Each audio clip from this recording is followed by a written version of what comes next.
It was 2:30 by the clock when I woke up in the semi-darkness of the dormitory, the dream still vivid and present. That man was back again, as familiar as an old friend. He had been visiting my dreams for 4 years now, and still I had no idea who he was, where he had come from, and what he wanted from me. His eyes stared right at me with an open, forthright look, and his wide lips were pressed into what might or might not have been a smile. The expression was neutral. I couldn't say that he was happy or sad, friendly or not, but he was radiant, glowing with an intense energy. He was silent this time. He had only spoken once before in a language I didn't understand. The last time he appeared, I wasn't even asleep. It was on the train just a few months earlier when my family was moving yet again from Ahmedabad to Kolkata. Draw a line all the way across India at its widest, and you can imagine how long a train trip that was. No kid could sleep the whole way, let alone one with my energy. I was in the top bunk, staring at the grimy ceiling, and still perfectly conscious even as the metal rhythm was lulling me. Then out of nowhere, there he was. The dome of his shaved head was so vivid, I could have reached out and touched the stubble. His eyes glimmered under fuzzy eyebrows that were as white as his crisp white shirt. He wore a yellow cloth over it, fastened at one shoulder. It was also intensely clear and bright, nothing sleepy about it at all.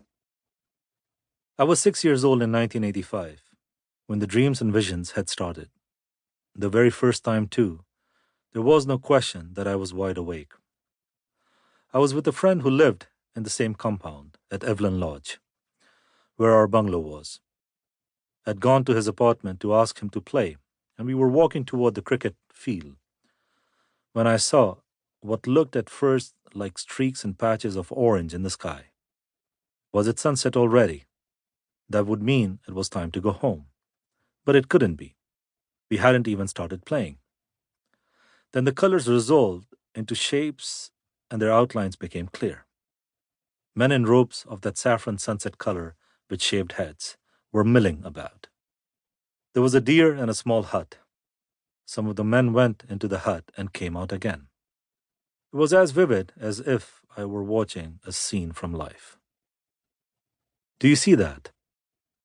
My friend followed my gaze, squinting into the sky. See what? He swung the bat at nothing. I pinched myself. That was what you were supposed to do if you thought you were dreaming. It made no difference.